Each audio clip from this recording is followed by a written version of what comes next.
And before I put the rail back in, I want to adjust the two plastic parts here.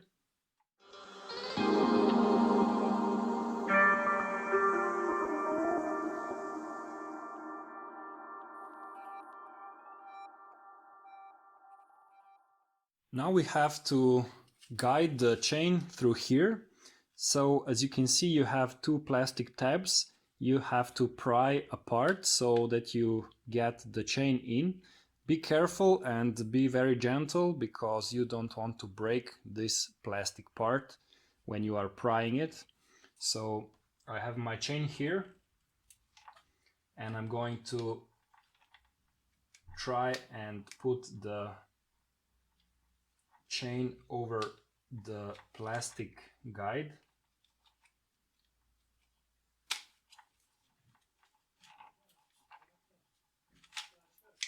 Okay, I have the chain in, and now I can remove the VANOS bolt that is serving as a safety so the chain doesn't fall in. And before I put the rail back in, I want to adjust the two plastic parts here. So this has to be flush on both sides, and this looks okay. Now I can slowly drop the slide rail into position.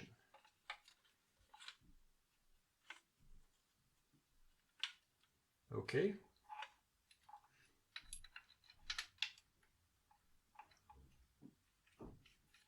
I'm going to put the second VANOS bolt back in, and that will help to keep the chain in place.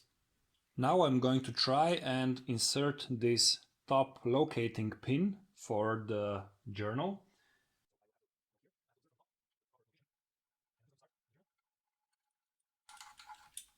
Okay, this is now hand tight.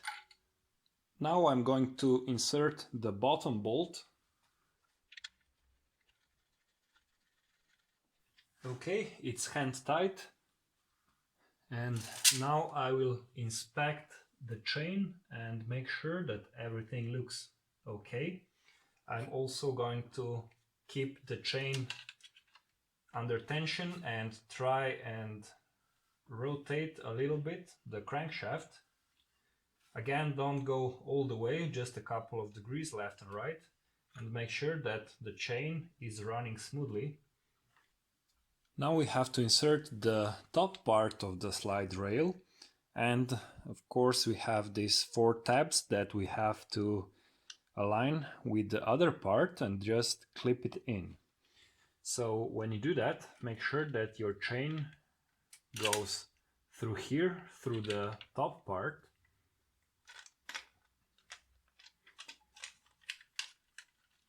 And then all you have to do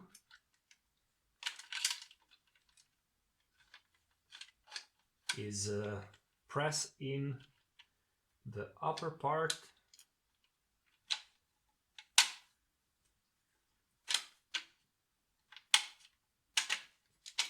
and it should just slot in.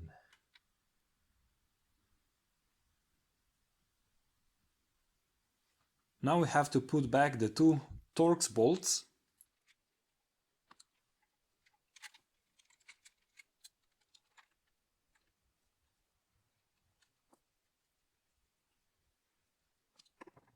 Torque them down to 8 Newton meters.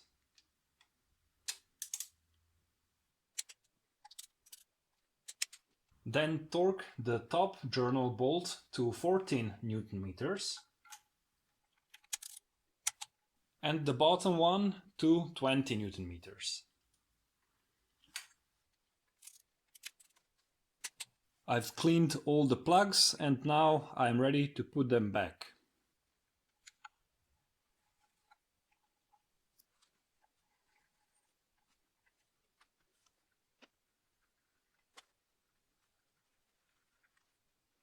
Then we have to torque them down. These two are 25 Newton meters and the bottom one is 32 Newton meters.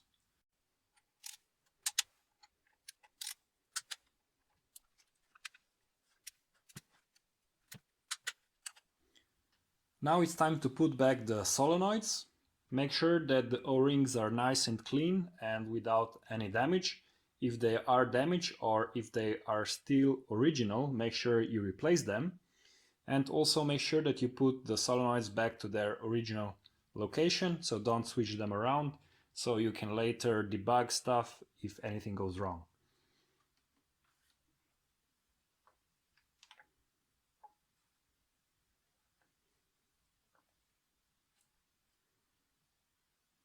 Okay.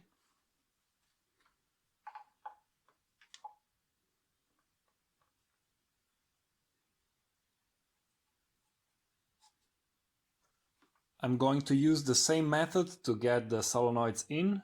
So I have my adjustable wrench and I'm just going to rotate and push them in. Make sure they are seated all the way in.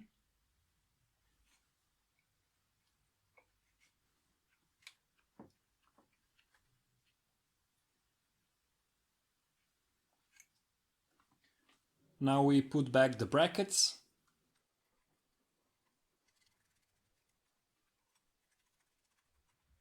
Then we torque the bolts down to 10 Newton meters. Finally, we put back the connectors and we're done with the solenoids. Then I can connect back the intake camshaft sensor. Make sure that it clicks, so it's all the way in. Then we have to tighten down the bolts on the pulley.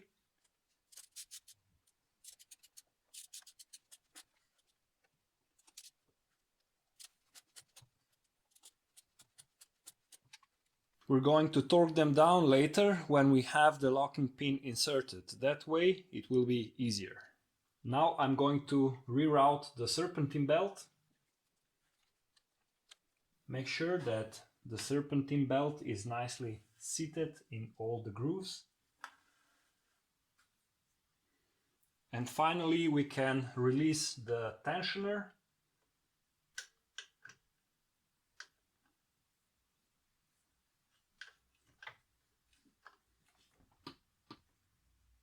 And the pin is removed.